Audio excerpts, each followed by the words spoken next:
Pernah nggak sih kamu merasa hidup ini kayak permainan? Kadang kita lari cepat, bersaing dengan banyak orang, tapi ujung-ujungnya bukan yang paling baik yang menang, melainkan yang paling tega. Bayangin kalau hidup kamu lagi jatuh-jatuhnya, tabungan nol, pekerjaan nggak jelas, orang-orang mulai ninggalin kamu, terus tiba-tiba ada tawaran ikut permainan yang katanya bisa bikin kamu kaya raya. Tapi kalau kalah bukan cuma uang yang hilang, nyawa juga dipertaruhkan. Itu bukan cuma fiksi, itu Squid Game, tapi yang bikin cerita ini ngeri. Bukan permainannya, tapi kenyataan bahwa sebagian dari kita mungkin sedang main Squid Game versi dunia nyata tanpa kita sadari. Kita kira kita cuma sedang bekerja keras, tapi pelan-pelan kita sedang mengorbankan harga diri, moral, bahkan empati demi bertahan hidup. Jadi hari ini, aku mau ajak kamu duduk sebentar, dengerin. Karena pelajaran dari Squid Game ini bisa jadi alarm yang kamu butuhkan sebelum kamu ikut permainan yang salah. Tamparan hidup yang pertama, kalangan atas akan selalu menang dalam permainannya, menginjak-injak kalangan bawah. Pernah nggak sih kamu mikir, kenapa ya sekeras apapun usaha kita, hasilnya tetap aja kalah sama orang yang dari awal udah di atas? Yang kerja keras siang malam, tetap dikejar tagihan. Yang cari uang halal, malah makin terhimpit.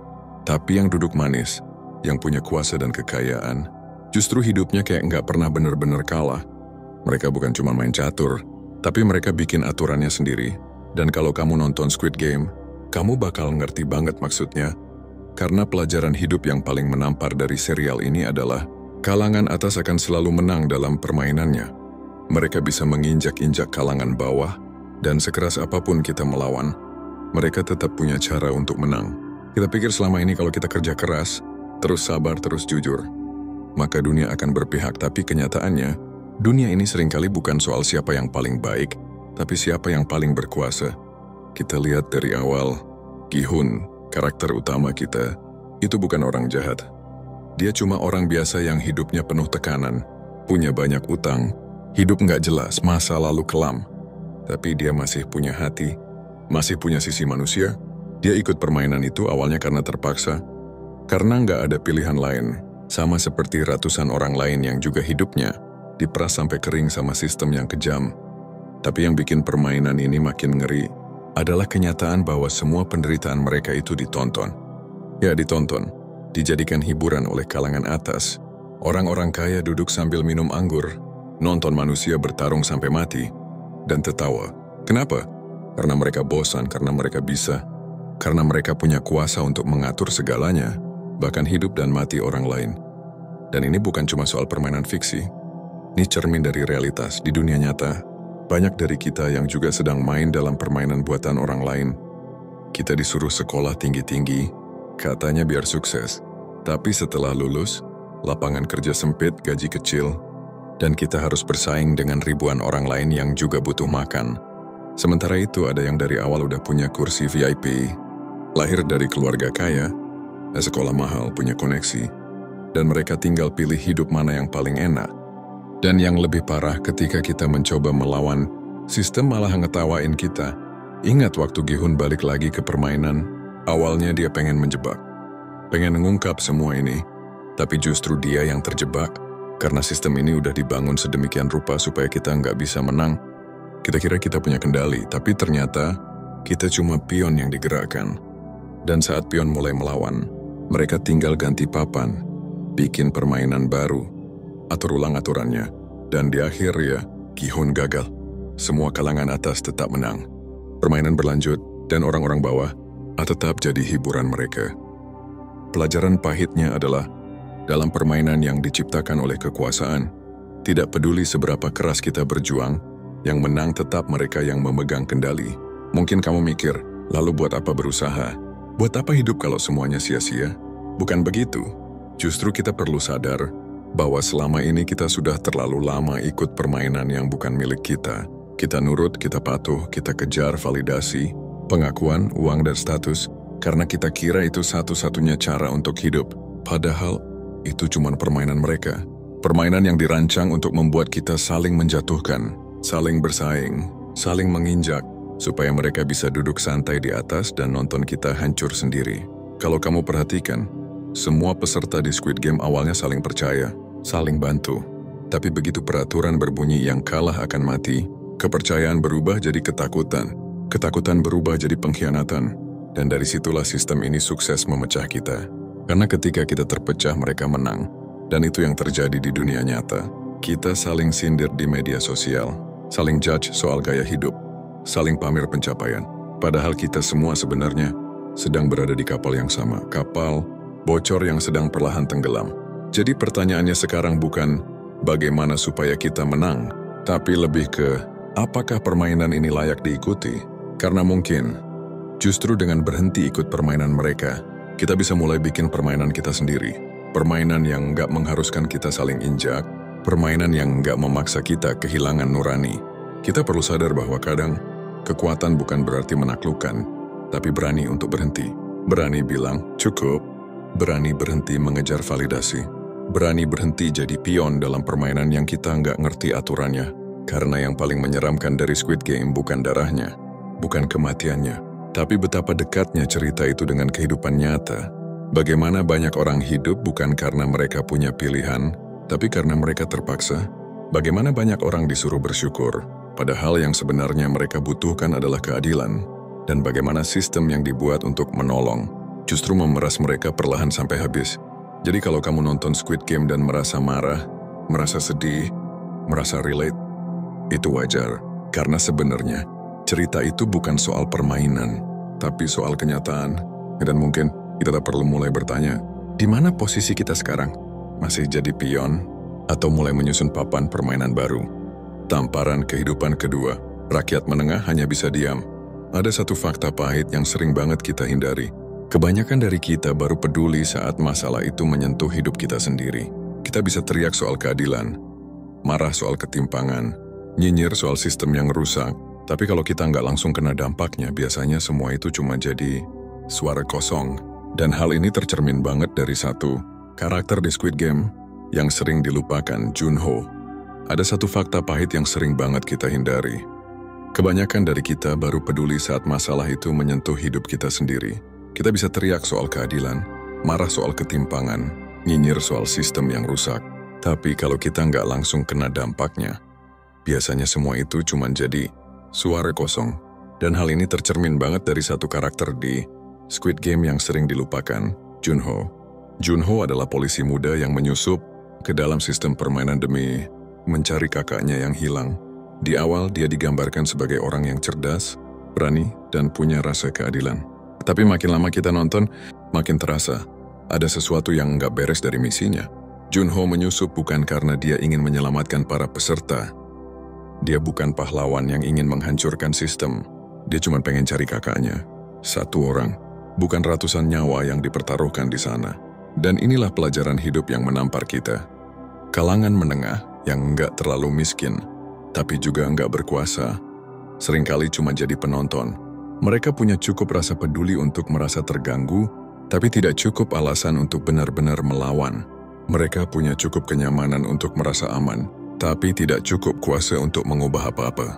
Makanya banyak dari mereka yang akhirnya diam, atau paling banter, hanya bersuara saat isu-isu sosial muncul di media. Mereka posting, komentar, mungkin sesekali turun ke jalan, tapi begitu masalah itu nggak menyentuh dompet keluarga atau kenyamanan mereka, ya semuanya balik seperti semula. Dan Junho adalah cermin dari itu semua. Dia menyelidiki, ya. Dia masuk ke wilayah yang penuh bahaya. Dia mencatat, merekam, memata-matai. Tapi dia juga menyimpan satu rahasia besar. Fakta bahwa kakaknya adalah frontman, pemimpin dari permainan yang ia sendiri sedang coba bongkar. Itu bukan rahasia kecil. Itu kunci utama buat membuka semua kebusukan di balik permainan. Tapi dia nggak ngomong. Kenapa? Karena itu menyentuh orang yang dia peduli. Karena walaupun dia tahu bahwa ada sistem rusak, permainan brutal, dan orang-orang yang disiksa demi hiburan, fokus utamanya bukan keadilan. Fokusnya adalah ikatan pribadi. Dan inilah tamparan pahit yang kita juga perlu akui dalam hidup sehari-hari.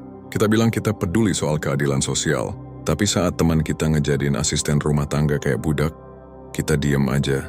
Kita bilang kita lawan sistem patriarki, tapi saat saudara sendiri ngehina perempuan karena statusnya, kita anggap itu cuma bercanda. Kita bilang kita anti korupsi, tapi saat kenalan kita dapat jabatan lewat jalur orang dalam, kita ikut senang. Karena apa? Karena kita tidak merasa dirugikan langsung. Dan manusia hanya benar-benar peduli saat sesuatu menyakiti dia secara pribadi. Makanya, perlawanan kalangan menengah sering disebut perlawanan semu. Mereka ribut di media sosial, tapi tenang-tenang aja di dunia nyata. Mereka bahas keadilan, tapi tetap nyaman tinggal di sistem yang bikin mereka diuntungkan sedikit. Mereka mengutuk ketimpangan, tapi tetap rela menunduk asal tidak kehilangan kenyamanan. Dan ini bukan berarti kalangan menengah itu jahat. Bukan. Ini hanya pengingat bahwa kenyamanan seringkali membuat kita bisu, karena saat kita bisa makan 3 kali sehari, punya tempat tidur yang layak, dan hidup relatif aman, rasa urgensi untuk benar-benar melawan jadi mengecil. Kita mikir, toh aku nggak seburuk itu. Aku nggak ikut permainan, aku nggak nyakitin siapa-siapa. Tapi kadang, diam juga bisa jadi bentuk kontribusi terhadap ketidakadilan. Dan inilah yang bikin cerita Junho terasa sangat nyata. Dia bukan orang jahat, dia bahkan pengen tahu kebenaran. Tapi karena kebenaran itu menyakitkan, karena kebenaran itu menyangkut orang yang dia sayang, maka dia lebih memilih untuk menyimpan sebagian. Dan hasilnya, sistem tetap berdiri. Permainan tetap berlanjut, kalangan atas tetap tertawa. Kalangan bawah tetap mati satu persatu. Dan Junho hilang begitu saja. Suaranya menguap. Aksinya tidak membuahkan perubahan, sama seperti banyak dari kita yang ingin mengubah, tapi setengah hati. Yang marah tapi diam. Yang tahu tapi memilih lupa. Jadi kalau kamu merasa sedang berada di posisi ini nggak kaya, tapi juga nggak menderita, maka penting banget untuk mulai tanya ke diri sendiri. Apa yang sebenarnya kamu perjuangkan? Apa kamu benar-benar peduli? Atau cuma sedang terdorong emosi sesaat?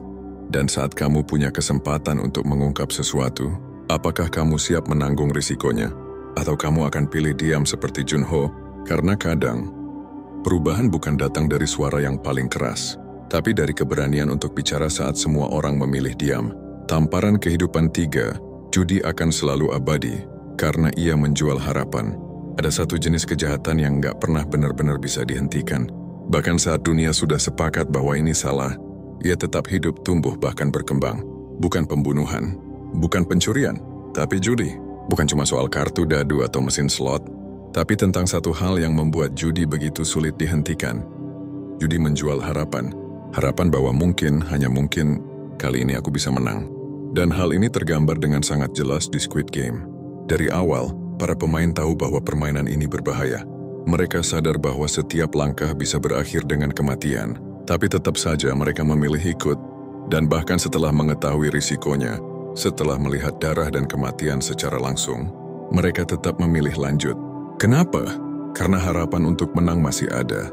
Karena ada satu kemungkinan kecil bahwa mereka bisa pulang sebagai miliarder. Itulah yang membuat judi abadi. Bukan karena sistemnya hebat, tapi karena ia memahami psikologi manusia. Kita rela mengambil risiko yang besar demi kemungkinan kecil yang sangat kita inginkan. Dalam episode awal Squid Game, para pemain sempat diberi hak untuk voting. Mereka bisa memilih lanjut atau berhenti. Dan yang mengejutkan, hasilnya sangat tipis. Beberapa orang memilih berhenti karena trauma dan rasa takut, tapi sebagian besar memilih tetap lanjut. Bukan karena mereka bodoh, tapi karena mereka merasa mungkin kali ini mereka bisa menang. Harapan itu bukan ilusi, tapi juga bukan kenyataan. Harapan dalam perjudian itu seperti lampu kecil di ruangan gelap. Kecil, tapi cukup untuk membuatmu terus jalan, walau ke arah jurang. Dan yang bikin makin ngeri, di season 2 yang diselipkan, lewat cerita, Roti dan Lotre, kita melihat bahwa sistem seperti ini nggak cuma di panggung besar seperti arena Squid Game. Bahkan di kehidupan sehari-hari, harapan palsu ini juga diberikan lewat mekanisme kecil.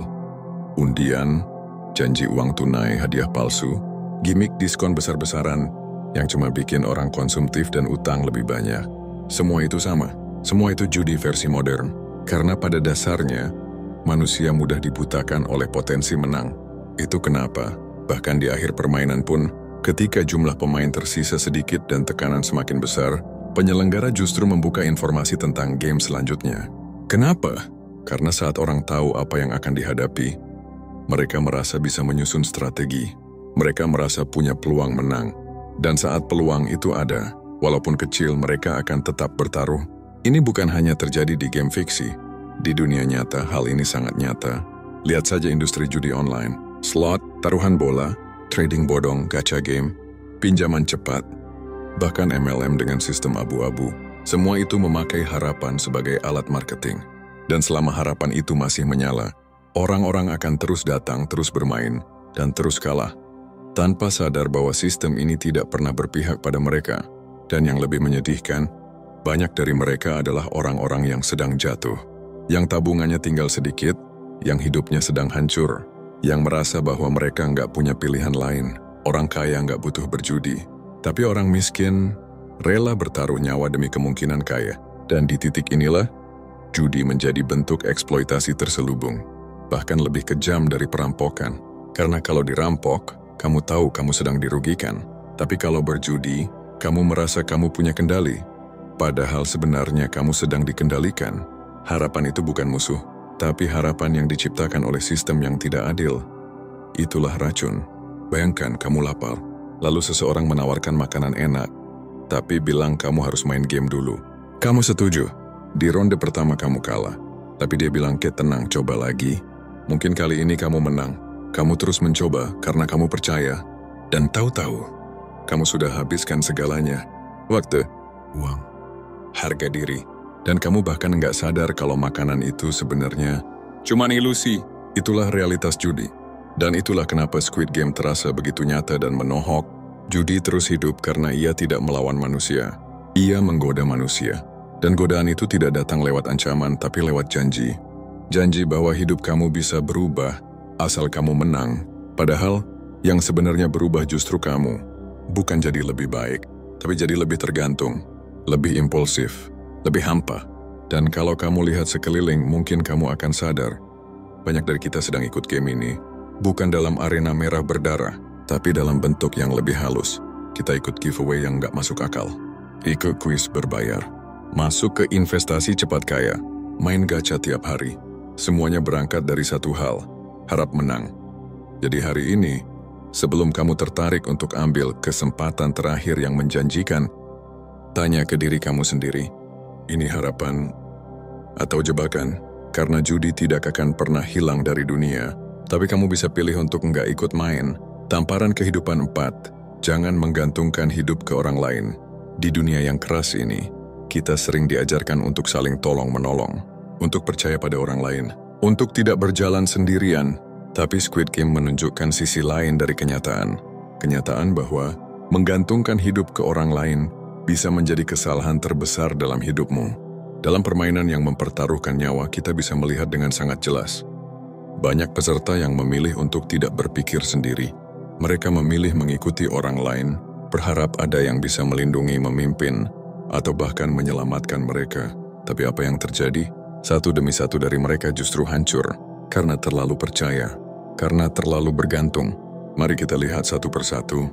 Pemain Amanul 7, anak lelaki yang bergantung pada ibunya. Di awal permainan ada satu pemain muda, nomor Naon Luju. Dia tidak banyak bicara. Dia anak baik, tapi yang paling menonjol adalah dia datang bersama ibunya, seolah dia percaya, selama aku bareng ibu aku akan aman. Dia bahkan tidak terlihat terlalu waspada, karena pikirnya, ibunya akan tahu apa yang terbaik. Tapi di game Red Light, Green Light, justru sang ibu yang jadi penyebab kematiannya.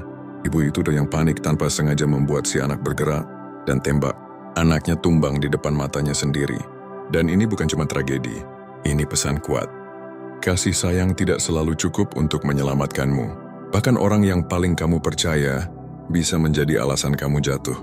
Pemain 2-2 and 149 yang bergantung pada pemain 120. Contoh lainnya datang dari pemain 22 dan 149. Di awal permainan mereka terlihat mengikuti pemain nomor 120. Kenapa? Karena pemain 120 terlihat pintar, percaya diri, tegas. Mereka merasa, kalau kita ikut dia pasti kita aman. Mereka bahkan tidak berusaha memahami aturan sendiri. Semua mereka serahkan ke 120. Tapi apa yang terjadi? Pemain 120 tewas. Dan begitu itu terjadi, 222 dan 149 kebingungan. Seolah-olah nyawa mereka juga pergi bersama pemimpin mereka. Mereka baru sadar, mereka nggak tahu harus ngapain. Ini pelajaran keras. Kalau kamu terlalu bergantung sama orang lain, kamu nggak akan tahu caranya bertahan saat orang itu pergi. Dan dunia tidak peduli seberapa keras kamu kehilangan. Dunia tetap bergerak, dan kamu dipaksa untuk bertahan sendiri atau ikut tumbang. Kelompok pemain yang bergantung pada sang ibu dukun. Lalu ada satu sosok yang mencolok, si ibu dukun, perempuan paruh baya yang keras kepala, berisik dan suka mengatur orang lain. Di awal-awal, dia dikelilingi oleh beberapa pemain yang merasa dia tahu segalanya. Dia punya aura dominan karismatik dan terlihat seolah-olah paham apa yang sedang terjadi. Dan benar saja, beberapa pemain bergantung padanya. Mereka menempel, ikut keputusan dia, dan merasa selama bersama dia pasti aman. Tapi apa yang terjadi? Satu persatu dari mereka tewas, dan bahkan ibu dukun itu sendiri di akhir menggantungkan hidupnya pada pemain nomor 100. Dia berpikir, aku dan dia adalah tim. Dia percaya dia penting bagi si pemain pria. Tapi yang tidak dia tahu, si pria hanya memanfaatkannya. Dan saat waktunya tiba, si pria membuangnya. Dan dia mati. Refleksi. Ketika harapan diserahkan ke tangan orang lain, apa yang bisa kita pelajari dari ini semua?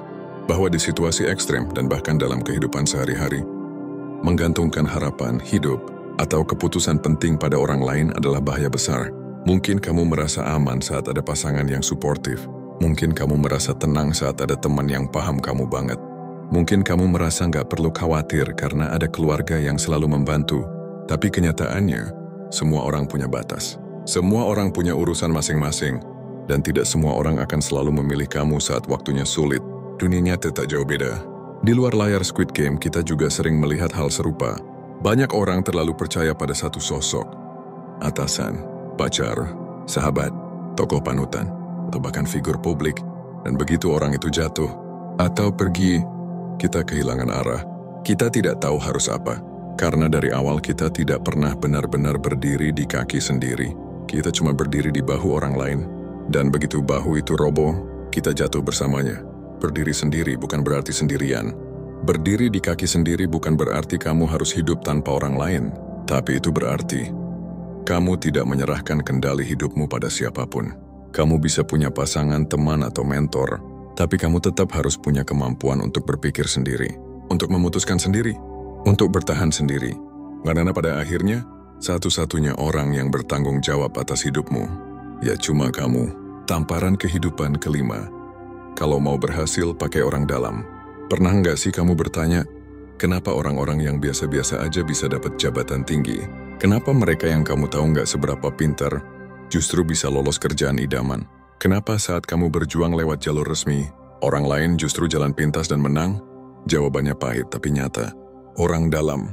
Dan Squid Game yang katanya fiksi menampilkan ini dengan sangat jelas. Bahkan dalam sistem permainan yang mengklaim adil, tetap saja ada yang bisa selamat karena kenal orang dalam. Pemain 246, selamat karena Pinkguard kenal dia. Salah satu contohnya adalah pemain nomor 246. Di antara ratusan peserta yang diperlakukan sama, dia satu dari sedikit orang yang bisa kabur. Kenapa? Ternyata salah satu penjaga Pink yang seharusnya jadi pihak netral mengenali dia. Dan anaknya di kehidupan nyata sebelum permainan dimulai. Penjaga itu merasa kasihan atau mungkin punya utang budi.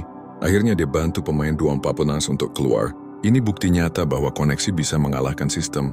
Bahkan di tempat sebrutal Squid Game, yang katanya tanpa toleransi, tetap ada celah bagi yang punya kenalan di dalam. Frontman dan Captain Park saling lindungi di balik sistem. Contoh lain datang dari Frontman sendiri. Saat Junho, si polisi, hampir berhasil membocorkan semua rahasia permainan, Frontman berhasil membalikkan keadaan. Kenapa? Karena dia dibantu Captain Park, salah satu pemimpin tim penjaga. Captain Park tahu siapa Frontman sebenarnya. Dia tahu kalau sang pemimpin dulunya juga peserta, tapi karena dia ada di dalam sistem, dia bisa bantu menutupi jejak, menyabotase informasi, dan bahkan melindungi Frontman dari ancaman luar. Dan dari sini kita tahu, kekuatan sesungguhnya bukan cuma soal kemampuan, tapi juga siapa yang kamu kenal. Gi-hun menang karena diperhatikan Frontman. Lalu ada tokoh utama kita, Gi-hun. Kalau kamu perhatikan di antara semua pemain yang tersisa, Gi-hun adalah salah satu yang paling lemah secara fisik, tapi dia terus bertahan. Kenapa? Banyak teori yang menyebut Frontman secara diam-diam memperhatikan Gi-hun. Dia tahu cerita hidupnya, dia tahu cara berpikirnya, dan mungkin dia melihat potensi untuk sesuatu yang lebih besar. Bahkan di akhir permainan ketika semuanya sudah selesai, Gi-hun diberi informasi lanjutan. Dia diberi akses, dibuka matanya, dikasih kesempatan untuk melawan sistem dari dalam, dan kesempatan itu nggak dikasih ke pemain lain. Kenapa? Karena Gi-hun punya jalur koneksi yang nggak disadari. Dia diperhatikan, dia punya jalur. Dia bukan cuma pemain biasa. Realita di balik tamparan ini. Dan kalau kamu berpikir, itu kan cuma di serial doang. Well, mari kita lihat dunia nyata. Berapa banyak orang yang masuk kerja bukan karena CV terbaik, tapi karena direkomendasikan. Berapa banyak proyek yang dipegang oleh mereka yang punya relasi, bukan kompetensi. Berapa banyak peluang emas yang jatuh ke tangan mereka yang kenal orang dalam. Bahkan sebelum orang lain sempat daftar, realitanya sistem seringkali dibuat seolah-olah adil. Ada seleksi, ada aturan, ada tes. Tapi di balik itu semua, ada ruang-ruang gelap yang hanya bisa dimasuki oleh mereka yang punya jalur belakang. Dan ini bukan konspirasi, ini fakta. Koneksi bukan lagi bonus. Seringkali koneksi adalah kunci utama. Orang dalam bukan selalu salah, tapi penting untuk dicatat. Orang dalam bukan selalu hal yang buruk. Yang bikin buruk adalah saat koneksi menghancurkan keadilan. Kalau kamu bekerja keras dan kemudian dikenal oleh orang yang berpengaruh, lalu kamu dikasih kesempatan, itu bisa dimaklumi. Itu hasil dari jaringan, dari kepercayaan. Tapi kalau kamu naik karena temanmu di dalam sistem memanipulasi data, memotong jalur atau menyingkirkan pesaing lain, itu baru jadi racun dalam sistem. Dan Squid Game menunjukkan keduanya. Ada koneksi yang menyelamatkan, tapi juga ada koneksi yang menghancurkan integritas. Tamparan kehidupan ke-6, orang jagat terlahir dari orang baik yang sering tersakiti. Pernah nggak sih kamu ketemu orang yang kelihatannya jahat, dingin keras atau nggak punya hati, tapi begitu kamu tahu kisah hidupnya, kamu langsung diam dan ngerti. Itulah hal yang sering nggak kita sadari, bahwa orang jahat itu nggak selalu lahir sebagai penjahat. Mereka dibentuk, dipukul oleh kenyataan berkali-kali, dikhianati, diabaikan, disakiti, sampai akhirnya satu-satunya cara untuk bertahan hidup jadi jahat. Dan ini sangat jelas terlihat di Squid Game. Salah satu tokoh yang paling diam-diam menampar kita adalah frontman. Dia bukan orang luar yang kejam dari awal. Justru dulunya dia adalah peserta, sama seperti Gi-hun, sama seperti yang lain. Dia pernah berada di titik nol. Dia pernah ikut permainan, berjuang, berdarah, bahkan mungkin menangis diam-diam saat teman satu timnya mati. Tapi di akhir permainan, dia nggak jadi manusia yang pulang lalu berubah menjadi dermawan atau pahlawan. Dia justru jadi bagian dari sistem, jadi pemimpin, jadi pengatur permainan yang bahkan lebih dingin daripada VIP-nya sendiri. Dan yang bikin lebih menyakitkan, dia bukan satu-satunya. Gi-hun pun yang dari awal digambarkan sebagai karakter penuh empati, bisa berubah jadi orang yang brutal. Di momen yang sangat intens, Gi-hun sampai tega mencekik pemain nomor 388 hingga tewas. Dia merasa dikhianati. Dia merasa dunia ini udah nggak bisa dipercaya. Dan dia berubah. Mungkin cuma dalam 1 detik, tapi itu cukup untuk merusak sisi kemanusiaannya. Lalu kita mulai sadar bahwa garis antara orang baik dan orang jahat itu tipis banget. Bahwa semua orang bisa jadi jahat, kalau rasa percayanya dihancurkan cukup keras. Dan ini bukan cuma cerita fiksi.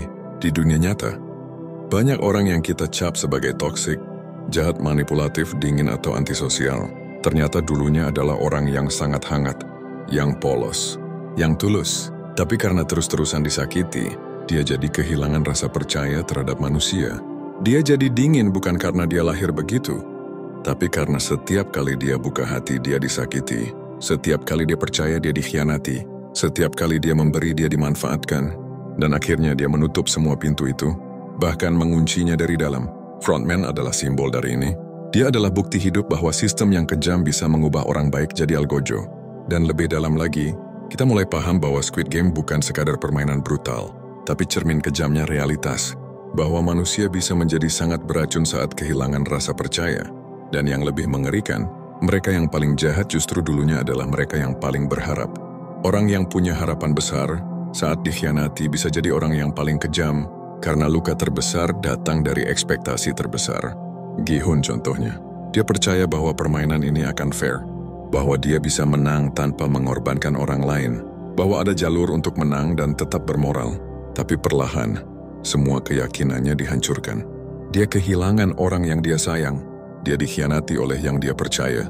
Dia menyaksikan kemanusiaan hancur di depan matanya, dan saat itulah, bagian dalam dirinya ikut mati. Dan lahirlah versi lain dari Gi-hun, versi yang bisa mencekik orang sampai tewas, versi yang bisa teriak tanpa suara, versi yang bahkan tidak mengenali dirinya sendiri. Kadang kita menonton adegan-adegan ini dengan hati tercekat, karena kita tahu, itu bukan hanya fiksi, itu bisa banget terjadi dalam hidup kita. Saat kita terus berharap orang akan baik, tapi yang datang malah luka demi luka. Saat kita mencoba sabar, tapi hidup makin keras. Saat kita terus memberi, tapi malah dimanfaatkan. Maka lambat laun kita juga mulai berubah.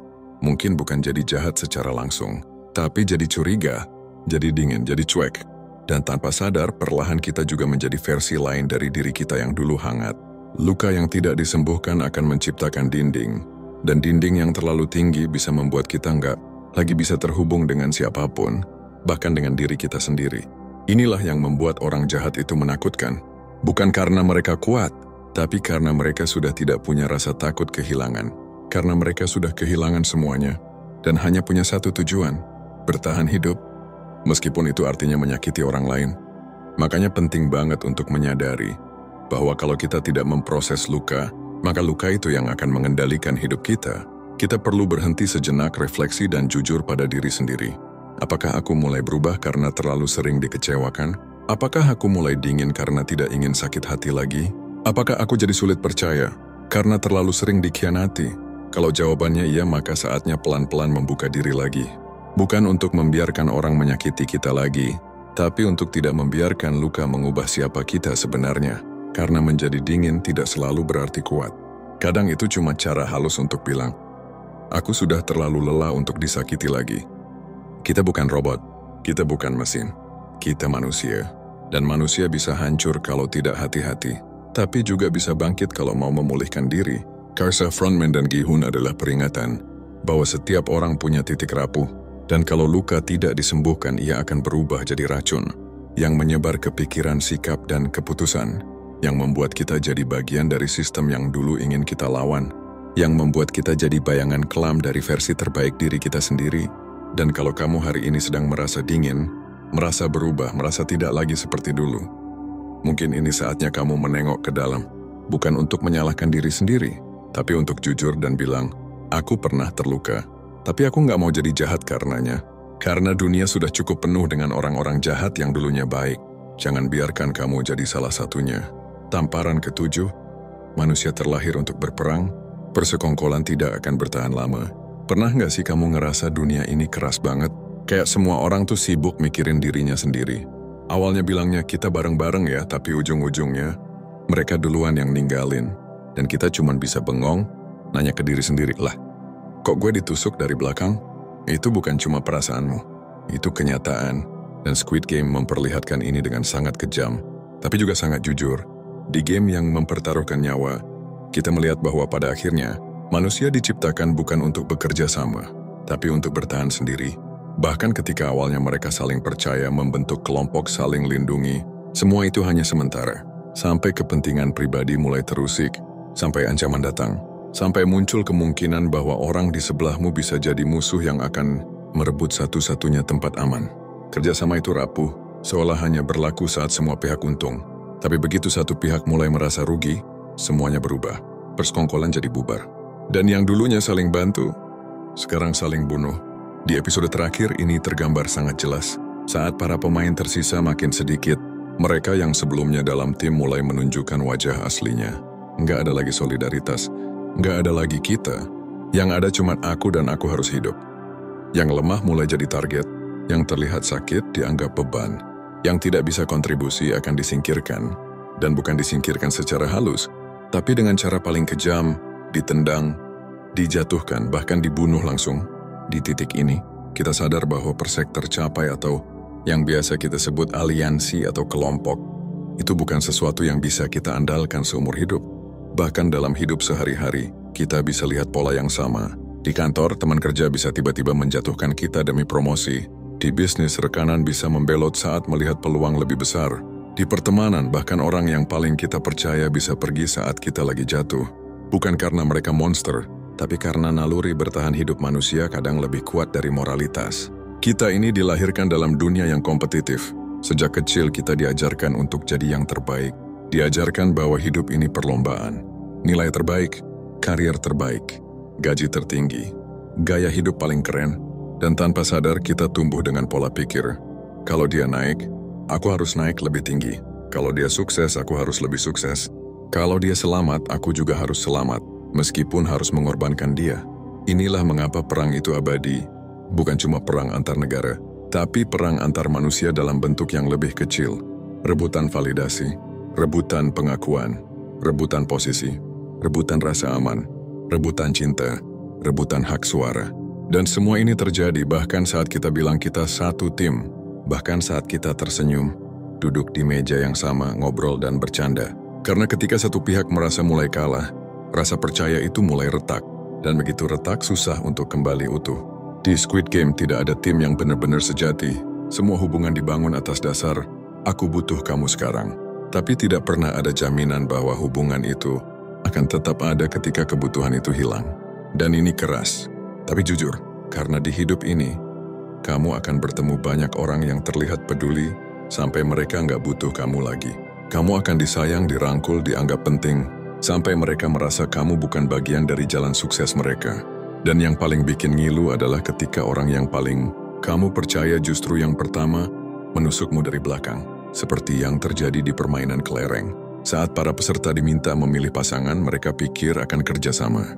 Tapi ternyata, permainan justru meminta satu dari dua orang untuk dikorbankan. Dan yang terjadi, saling tipu, saling manipulasi, saling rayu, lalu dihancurkan diam-diam. Karena pada akhirnya, hanya satu yang bisa hidup. Dan yang satunya ditinggal tanpa ampun. Ini bukan hanya soal permainan. Ini adalah cerminan hidup kita. Hidup yang bikin kita harus selalu siaga. Karena meskipun kita ingin percaya pada orang lain, realitanya, tidak semua orang berpikir untuk bersamamu sampai akhir. Beberapa hanya ingin bersamamu sampai tujuan mereka tercapai. Tapi bukan berarti kita harus hidup dalam curiga. Bukan berarti kita harus dingin, kejam, dan memutus semua hubungan. Bukan. Tapi kita harus tahu batas. Bahwa kerjasama boleh, tapi jangan sampai kamu menggantungkan keselamatanmu sepenuhnya pada manusia lain. Bahwa saling bantu itu penting, tapi tetap siapkan rencana kalau suatu hari kamu harus berdiri sendiri. Karena hidup ini, pada akhirnya adalah tentang kamu melawan dunia. Mungkin bukan dalam arti literal, tapi dalam perjuangan harian, melawan sistem, melawan tekanan, melawan penilaian, melawan rasa tidak cukup, dan ya kadang juga melawan orang-orang yang diam-diam ingin menjatuhkanmu. Bukan karena mereka jahat, tapi karena mereka juga sedang berperang, sama sepertimu, sama seperti kita semua. Itulah mengapa manusia lahir untuk berperang. Karena bahkan di momen damai pun, ada perang yang enggak kelihatan. Perang batin, perang antara ego dan empati. Perang antara ingin menolong dan ingin selamat sendiri. Kita hidup dalam dunia yang bikin kita harus bersaing terus-menerus. Dan dari semua pelajaran yang diberikan Squid Game, mungkin ini yang paling brutal. Bahwa bahkan dalam kondisi paling mengerikan, kerjasama hanya bertahan selama tidak ada yang dirugikan. Tapi saat kerugian mulai menghantui, semua akan bubar. Semua akan saling serang. Semua akan kembali ke titik awal. Bertahan hidup sendiri-sendiri. Jadi apa yang bisa kita lakukan? Kita bisa mulai dari satu hal. Jangan terlalu percaya pada struktur tim kalau fondasinya hanya karena sama-sama butuh. Bangun koneksi atas dasar nilai, bukan sekadar tujuan. Tapi juga siap pendiri kalau suatu hari kamu harus berdiri tanpa siapapun di sampingmu. Karena seperti yang diajarkan Squid Game, persekongkolan, aliansi, kerjasama, semuanya bisa lenyap dalam satu momen pengkhianatan. Dan saat itu terjadi, hanya kamu dan prinsipmu yang akan tersisa. Perang akan terus ada, tapi setidaknya kamu tahu siapa yang kamu lawan dan siapa yang tidak perlu kamu percaya lagi. Jangan takut hidup sendiri, tapi takutlah kalau kamu hidup mengandalkan orang yang salah. Karena dalam perang diam-diam ini, bertahan kadang lebih penting daripada menang. Tamparan ke-8, seseorang akan lebih percaya pada orang baru yang berjasa dibanding dengan orang yang sudah dikenal lama. Kadang yang paling menyakitkan dalam hidup ini bukan saat kita dikhianati oleh musuh, tapi ketika kita tak lagi dipercaya oleh orang yang paling dekat dengan kita. Bahkan setelah bertahun-tahun kenal, setelah melewati banyak hal bersama, tetap saja semuanya bisa buyar hanya karena satu orang baru yang datang dan berbuat sedikit lebih banyak. Dalam Squid Game, kenyataan pahit ini tergambarkan sangat jelas. Beberapa karakter yang awalnya punya koneksi dekat, malah memilih berpihak kepada orang yang belum lama dikenal, hanya karena orang itu baru saja terlihat lebih berjasa. Pemain 149 misalnya, dihadapkan pada situasi di mana anaknya sendiri ikut bermain. Tapi saat terjadi konflik, dia malah membela pemain, seseorang yang bahkan tidak punya hubungan darah dengannya. Alasannya, Karena dua terlihat lebih tangguh, lebih bisa diandalkan, dan barangkali baru saja menyelamatkannya dari sebuah bahaya. Dan hanya karena satu momen itu, semua sejarah panjang dengan anaknya jadi terlihat tidak sebanding. Lalu ada pemain 2002 yang kemudian malah percaya pada Gi-hun dibanding pemain 333, yang sebenarnya adalah ayah dari bayi yang sedang mereka perjuangkan. Padahal 333 punya ikatan emosional yang jauh lebih kuat dalam misi mereka. Tapi karena kehadiran Gi-hun yang terasa lebih aktif dan vokal dalam waktu singkat, fokus dan kepercayaan 2002 pun bergeser. Seolah semua yang dia tahu tentang 333 sebelumnya hilang begitu saja. Junho, si polisi yang menyusup dalam permainan, juga memberikan contoh yang sama. Saat dia membutuhkan bantuan dan keselamatan, dia justru mempercayai Kapten Park, seseorang dari dalam sistem permainan, daripada rekannya sendiri di kepolisian. Padahal logikanya, kawan sesama polisi seharusnya jadi sosok yang paling bisa dia andalkan. Tapi tidak, karena dalam tekanan, dalam situasi di mana keputusan harus dibuat cepat, manusia seringkali tergoda untuk berpihak pada siapa yang baru saja terlihat membantu, bukan pada siapa yang telah setia bertahun-tahun. Fenomena ini disebut recency bias, sebuah kondisi psikologis di mana otak kita lebih memprioritaskan kejadian terbaru daripada kejadian lama, bahkan meskipun yang lama itu lebih penting atau lebih bermakna. Dan sayangnya, ini bukan cuma terjadi di film, tapi juga di kehidupan kita sehari-hari. Berapa banyak dari kita yang pernah merasa dilupakan hanya karena datang orang baru yang sedikit lebih perhatian? Berapa banyak pasangan yang putus karena ada orang baru yang lebih nyambung? Berapa banyak karyawan lama yang tersingkir hanya karena atasan terkesan pada karyawan baru yang lebih agresif di minggu pertama kerja? Recency bias membuat kita tidak adil dalam menilai orang. Kita lupa proses panjang. Kita lupa siapa yang ada di samping kita saat semua orang pergi. Kita lupa siapa yang bertahan saat kita hancur. Karena begitu datang satu orang baru yang lebih menarik, lebih gesit, lebih cepat memberikan solusi, kita tergoda, kita berubah, dan kita menyakiti orang-orang yang sudah percaya pada kita terlalu lama. Yang lebih menyakitkan lagi, kadang orang-orang yang kita kecewakan itu tidak membalas. Mereka hanya diam, menerima, lalu perlahan mundur, dan di sanalah kita kehilangan. Kita mungkin tidak sadar hari ini, tapi nanti saat yang baru itu tidak sekuat yang kita kira, barulah kita menyesal.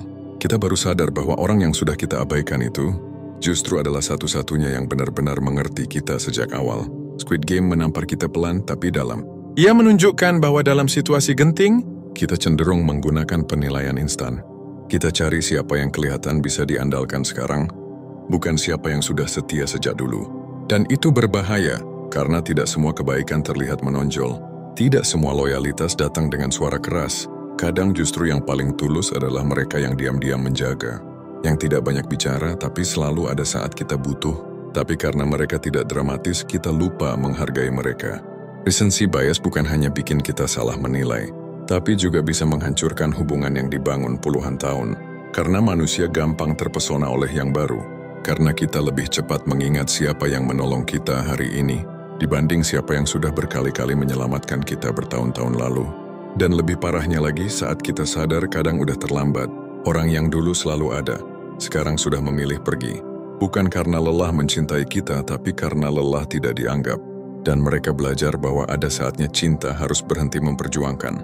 Jadi pelajaran besar dari tamparan kehidupan ini adalah belajarlah menghargai yang sudah ada sebelum kamu terpesona pada yang baru datang. Jangan buru-buru percaya pada sosok yang tiba-tiba muncul dan terlihat menyelamatkan, karena belum tentu mereka akan tetap ada saat badai selanjutnya datang. Jangan remehkan orang-orang yang kelihatan biasa saja, tapi diam-diam selalu jadi tempat kita kembali saat semuanya berantakan. Hidup ini bukan soal siapa yang paling mencolok dalam 1-2 hari, tapi siapa yang tetap tinggal, meskipun dia nggak selalu terlihat. Jadi sebelum kamu menggeser tempat seseorang dalam hidupmu hanya karena datangnya sosok baru, tanya dulu ke diri sendiri, siapa yang benar-benar tahu aku luar dalam? Siapa yang selalu ada tanpa diminta? Dan siapa yang aku kecewakan hanya karena aku terlalu kagum pada yang baru?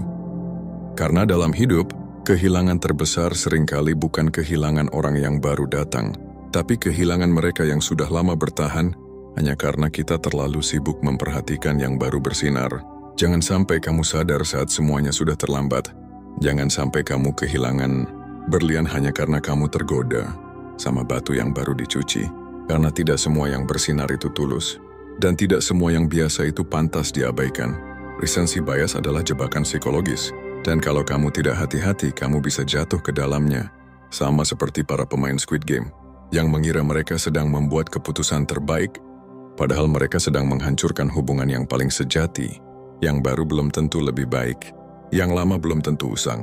Tapi kalau kamu terus menilai orang hanya dari apa yang mereka lakukan hari ini, kamu akan lupa bahwa cinta, kesetiaan, dan pengorbanan itu butuh waktu, bukan hanya momen. Dari 8 tamparan kehidupan yang kita pelajari lewat Squid Game, satu hal jadi jelas. Hidup ini bukan permainan yang adil. Dan manusia bukan makhluk yang selalu bisa dipercaya. Kita hidup dalam sistem yang sejak awal sudah timpang, di mana mereka yang berada di atas selalu punya kekuatan lebih. Bahkan ketika yang di bawah mati-matian berjuang, hasilnya tetap bisa diputar arah oleh yang punya kuasa. Realita yang menyakitkan tapi nyata, bahwa sekeras apapun kalangan bawah melawan, selama sistemnya dikuasai oleh kalangan atas, mereka tetap akan menang.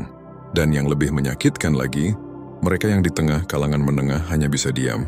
Bisa saja mereka teriak soal keadilan, bisa bersuara lantang di sosial media, tapi kalau semuanya belum menyentuh langsung kehidupan mereka, perjuangan itu tak pernah benar-benar serius. Seperti Junho, yang bahkan menyembunyikan fakta penting karena hatinya belum cukup terluka. Kita pikir kita sedang berjuang, padahal kadang kita hanya bersimpati, sampai giliran kita sendiri yang jatuh. Lalu kita lihat bagaimana perjudian hidup terus menjamur, karena manusia selalu diberi harapan. Harapan bahwa besok mungkin lebih baik, harapan bahwa kesempatan kedua akan datang, harapan bahwa keberuntungan bisa mengubah nasib, tapi kadang harapan itu adalah perangkap. Seperti di Squid Game, di mana setiap voting selalu menghasilkan lanjut, bukan karena mereka yakin menang, tapi karena mereka takut kalau tidak lanjut, satu-satunya peluang kaya itu hilang. Dan inilah kenapa judi, baik dalam arti harfiah maupun metafora, akan selalu hidup karena harapan bisa membuat orang mengabaikan akal sehat. Tetapi dalam permainan ini, satu pelajaran yang paling keras adalah bahwa manusia tidak bisa hidup menggantungkan diri pada orang lain. Kita bisa berharap dibantu, bisa berharap ada yang menolong. Tapi di titik tertentu, semua orang akan memilih dirinya sendiri. Ketika orang yang kita andalkan tumbang, kita akan ditinggalkan dengan satu-satunya pilihan, berdiri sendiri. Dan kalau kita tidak kuat untuk itu, kita kalah bahkan sebelum permainan selesai. Ironisnya, di tengah semua itu mereka yang bertahan justru bukan yang paling kuat, tapi yang punya koneksi. Yang kenal orang dalam, yang dibantu diam-diam oleh sistem. Bahkan di game sekejam itu tetap ada permainan belakang, tetap ada jalur cepat, tetap ada bantuan tersembunyi. Dan inilah tamparan keras bagi mereka yang percaya bahwa semua perjuangan bisa dimenangkan dengan kejujuran dan kerja keras semata. Karena kadang keberhasilan juga butuh siapa yang kamu kenal. Tapi jangan salah, orang-orang yang kelihatan jahat hari ini mungkin dulunya adalah orang baik yang terlalu sering disakiti. Seperti frontman yang dulunya hanyalah peserta biasa.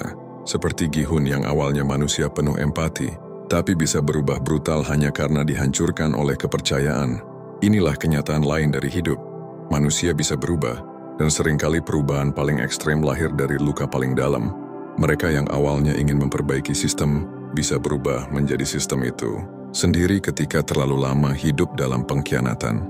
Dan saat semua topeng jatuh, kita akhirnya sadar bahwa manusia, secara naluriah, memang diciptakan untuk bertarung, persekongkolan, kerjasama, kelompok, semuanya hanya berlaku selama masih ada keuntungan bersama.